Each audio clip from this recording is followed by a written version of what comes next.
let's start at the beginning then in terms of a definition. So 3 V's are often mentioned in this context. You've got these large data sets, huge volumes, variety of processing, and at very, very high speed. Given that, you find that often traditional software not able to cope. So what do? You cluster, right? And you start to use innovative technologies like artificial intelligence to do this processing.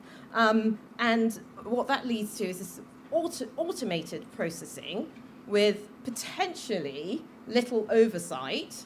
How can the machine be accountable in the same way as a human being? I mean, you may get into issues around sort of product liability, but certainly, in terms of accountability, in this context, it's very, very challenging. And we've had the risks highlighted by the Article 29 Working Party. They say very clearly, the scale and the potential to profile and track here is alarming.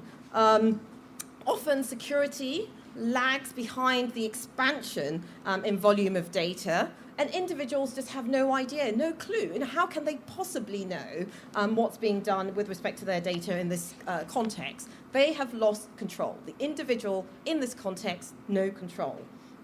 And what can that lead to? Potentially inaccuracy, potentially discrimination, and potentially economic imbalance.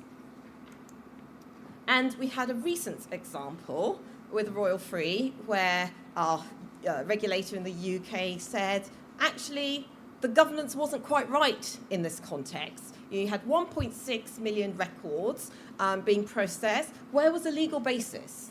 Where was the timely data protection impact assessment?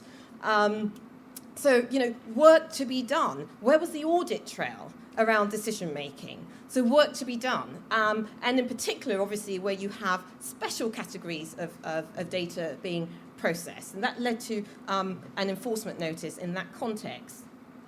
So have things changed then after May 25th? I mean, we still have the issue of the Human Rights Act that we need to be compliant with. And now the GDPR with its specific provisions around consent and specific provisions around purpose limitation.